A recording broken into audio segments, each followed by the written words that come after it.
আমি ওনার পেছনে ছিলাম, আমার 10 চাকা গাড়ি, মানে এই শ্যামলিকা এই পাশে আসছিল, আর এই গাড়িটা একটা বাসের 6 চাকার ওভারটেক করছিল।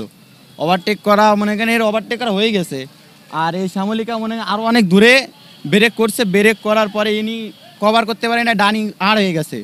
আর এই গাড়িটা আরও সামনে ছিল, এই গাড়িটা ঠেলে নিয়ে চলে আসছে। এটা তো খালি গাড়ি, তো ঠেলে এদিকে দূর নিয়ে চলে আসছে। ড্রাইভার অথবা যাত্রী অনেক ক্ষতি। বাসায় ফ্রেশ জুস তৈরি করতে আমার আছে ভিশন ব্লেন্ডার। ভিশন ব্লেন্ডার, জীবনে আধুনিকতা। কি হয়েছে? জি, 2 জন মারা গেছে। লোক গলে 14টা, তার ভিতর ডাই 2, একটার এই পর্যন্ত এদিক নাই, আর একটা বাইর করছে, ওটার একদম এখান থেকে চেপকে যায়, ওটা শেষ।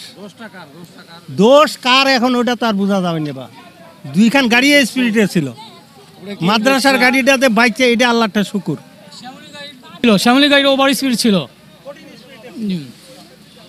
আপনার ট্রাকের ড্রাইভার মারা গেছে। শ্যামলী গাড়ির সম্ভবত এটা ঢাকা থেকে আসতেছিল, ট্রাকটা আপনার পঞ্চগড় থেকে আসছে। একটি ঘটনার সংবাদ পাই, স্থান জগন্নাথপুর।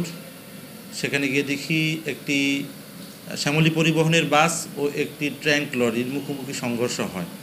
আমাদের দুটো উদ্ধারকারী টিম নিয়ে আমরা সাথে সাথে গমন করি। সংবাদ পাওয়ার সাথে সাথে গিয়ে আমরা মোট 9 জনকে আমরা ঘটনাস্থল থেকে উদ্ধার করে হাসপাতালে প্রেরণ করি। একজনকে উপস্থিত ডাক্তার মৃত ঘোষণা করে। এটা তো আমরা জানি না, আমরা যখন উপস্থিত থাকি তখন ডাক্তার একজনকে মৃত ঘোষণা করে। মোট উদ্ধার 9 জন, এর মধ্যে 2 জন মহিলা আছে আর বাকি 7 জন পুরুষ।